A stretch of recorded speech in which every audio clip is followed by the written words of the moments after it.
ये क्षेत्रीय पार्टियां खत्म हो जाएंगी, ये उस पार्टी का स्टैंड है जिस पार्टी के साथ आप 12 सांसदों के साथ सरकार में हैं। आप इसको लेकर सहज हैं, एक्सेप्टेबल है जेडीयू के लिए, जनता दल यूनाइटेड के लिए ये मुहर है इस बात पर, क्योंकि सरकार में खड़े हैं आप, क्षेत्रीय पार्टियां खत्म हो जाएंगी, बचेगी तो सिर्फ बीजेपी। मैं गरिमा जी, जो आपके आज की बहस का टाइटल है क्षेत्रीय दलों की उपयोगिता को लेकर के, उसकी पॉलिटिक्स पर मैं अपनी कुछ बात कहना चाहता हूँ। क्षेत्रीय दल क्यों बने, कब से बने और उनकी क्या अनिवार्यता है। कांग्रेस पार्टी आज़ादी की लड़ाई की सबसे बड़ी पार्टी थी और उसमें सभी तरह की विचारधाराएं शामिल थी। उसमें हिंदू राष्ट्र वाले भी थे, उसमें समाजवादी भी थे, उसमें कम्युनिस्ट भी थे, उसमें कांग्रेसी भी थे। सबसे पहले सोशलिस्ट निराश हुए कांग्रेस से, लोहिया और जेपी के नेतृत्व में। मैं कई दिन के बाद आया हूँ तो थोड़ा समय भी ज़्यादा ले सकता हूँ। और श्रोमणी अकाली दल जो है 1920 से अलग था, उनका गांधी जी से कुछ इकरारनामा हुआ था। और जो क्षेत्रीय दल हैं वो कोई क्षेत्रीय नहीं है, they are the part of sub nationalism. उनका सब नेशनलिज्म और जो मेन स्ट्रीम की पार्टी हैं दोनों, उनका नेशनलिज्म, उसमें कोई कॉन्ट्राडिक्शन नहीं है। एक दूसरा, अब ये अनिवार्यता है भारतीय राजनीति की। जैसे डीएमके है, उसको कोई राष्ट्रीय पार्टी खराब नहीं कर सकती, क्योंकि जो क्षेत्रीय अस्मिता है, जो दृढ़ सब नेशनलिज्म है, वो उसकी सबसे प्रखर प्रवक्ता है। बीजेपी को भी उसके साथ हाथ मिलाना पड़ता है, कांग्रेस पार्टी को भी। और ये क्षेत्रीय दल बने क्यों? जब जो मेन स्ट्रीम की पार्टी थी कांग्रेस पार्टी, जब क्षेत्रीय भाषा, क्षेत्रीय वर्ग, क्षेत्रीय अस्मिता के सवालों को ठीक से एड्रेस नहीं कर पा रही थी। मेरे मित्र विनोद जी हैं, हम दोनों साथ के ही हैं। वेंगल राव मुख्यमंत्री थे संयुक्त आंध्र प्रदेश के। राहुल गांधी जी जाते हैं एयरपोर्ट पे, कुछ वो उनको अच्छा शब्द नहीं कहते हैं, जिसको लेकर के 48 घंटे में वहाँ एनटी रामाराव ने क्षेत्रीय अस्मिता की पार्टी बना दी।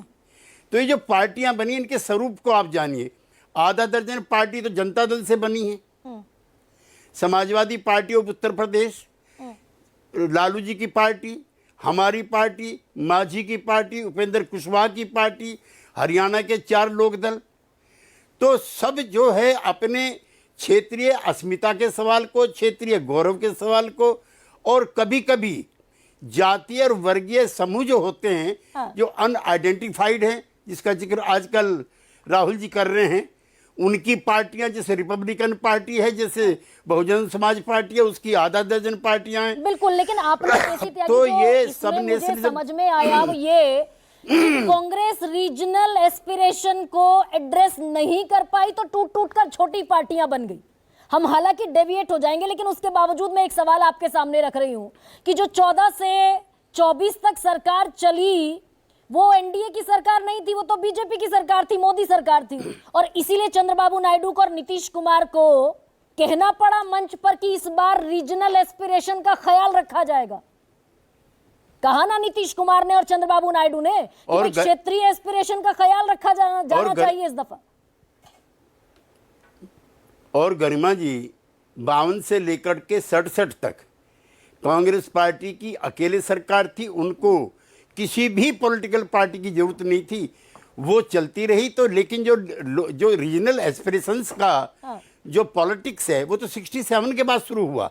एक तो जो क्षेत्रीय नेतृत्व था 67 का, चौधरी चरण सिंह, कर्पूरी ठाकुर, राव वीरेंद्र सिंह, देवीलाल, भैरव सिंह शेखावत, किस किस के नाम गिनो, राजमाता सिंधिया, ये सब कांग्रेस पार्टी के फ्रेमवर्क के हिस्से थे ज़्यादातर। और जब इनको लगा, चौधरी चरण सिंह 52 में पार्लियामेंट्री सेक्रेटरी थे लाल बहादुर शास्त्री के साथ, गोविंद बल्लभ पंत की सरकार में, उनको बना दिया पशुपालन मंत्री। तो जो रीजनलिज्म था, चाहे वो कास्ट का था, चाहे वो वर्गों का था, जिसको आप कहते हैं, वो असर दिखाया। और ये सब बड़े बड़े नेता बने बाद में। कर्पूरी ठाकुर भारत रत्न बने, चौधरी सिंह प्रधानमंत्री बने, देवीलाल बने। मैं जो सवाल आपसे पूछ रही हूँ कि ये रीजनल एस्पिरेशन कहीं साइडलाइन हुई 10 साल में, कहा चंद्रबाबू नायडू और नीतीश कुमार ने कि रीजनल एस्पिरेशन का ख्याल रखा जाना चाहिए। भाई ये 23 अच्छा, एनडीए का कॉमन नहीं, मिनिमम मैं प्रोग्राम आपसे आज तक नहीं disagree- बना। जून में सरकार बन गई थी, शिंदे के भी सांसद हैं, मैं अजीत आपसे पवार डिसएग्री के इसलिए भी करना सांसद चाहता हैं, हूं आपके भी मैडम हैं। गर्मा जी वो जो रीजनल एस्पिरेशन हैं वो अपना काम करती रही। हाँ। 23 राज्यों में as on today the moment I am talking to you, या तो रीजनल एस्पिरेशंस की गवर्नमेंट है या उनकी मर्जी से सरकारें चल रही हैं। और कॉमन वो मिनिमम राष्ट्रीय प्रोग्राम स्तर आज पर तक उसका नहीं है सर। रिफ्लेक्शन चाहे ना हो पाया, कॉमन मिनिमम प्रोग्राम आज तक नहीं है। वो हमारी चिंता आपके उसके लिए। मैं कह रहा हूं कि प्रोग्राम तो ऐसा भी रहा है एक दौर में, उसकी भी कभी आप प्रशंसा करो। जब एनडीए के कन्वीनर जॉर्ज फर्नांडिस थे, जब रक्षा मंत्रालय, जब सिविल एविएशन, जब फला सारे विभाग हमारे पास, ये समय दौर परिस्थितियां हैं। उनकी अकेले सरकार थी, उनको जरूरत नहीं थी किसी की। अब तो आप भी सरकार में है ना, लेकिन 4 जून के बाद से जब आप हमसे क्या झगड़ा कराना चाहती हैं, विभाग बदलवाना चाहती हैं, या जो रीजनल एस्पिरेशंस का मैंने आपसे कहा है वो फिनोमिना खत्म नहीं होगा इंडियन पॉलिटिक्स से, वो और भी आगे बढ़ेगा। क्योंकि इच्छाएं पूरी नहीं हो रही हैं, आदिवासियों की इच्छाएं पूरी नहीं हो रही हैं। और छोड़िए आप, मार्क्सिज्म तो इंटरनेशनल फिनोमिना है, लेकिन बंगाल की जो कम्युनिस्ट पार्टी है वो ज्योति बाबू के भद्रलोक की पार्टी बन के रह गई थी।